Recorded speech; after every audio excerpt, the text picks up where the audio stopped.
Si tu veux que tes du'as soient exaucés, invoque Allah comme Zakaria a invoqué Allah. Regarde, tu prends Surat Maryam, la Surat Marie, Surat numéro 19, au verset 3.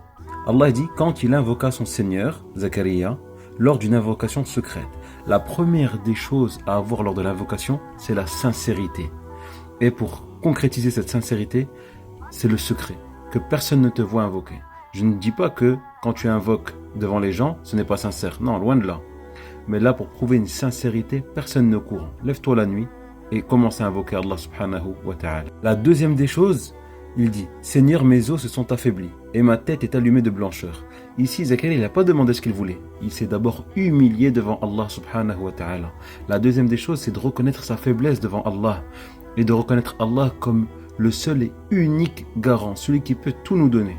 La troisième des choses, il dit, jamais mon Seigneur, en te priant, je n'ai été sans réponse. C'est-à-dire qu'il a loué Allah, c'est de dire Alhamdulillah, dire à Allah subhanahu wa ta'ala qu'on vit dans ses bienfaits. Et c'est grâce à lui qu'on est dans cet état-là. La quatrième des choses, ici, il dit, je crains les agissements de certains de mes héritiers après ma mort. Il a expliqué à Allah ce qu'il voulait. Allah savait très bien ce qu'il voulait, mais il a expliqué ce pourquoi il le voulait. Et ça, c'est très important. Et enfin, il a dit que sa femme était stérile, c'est-à-dire que même s'ils s'y mettent à deux pour l'avoir, ils ne peuvent pas.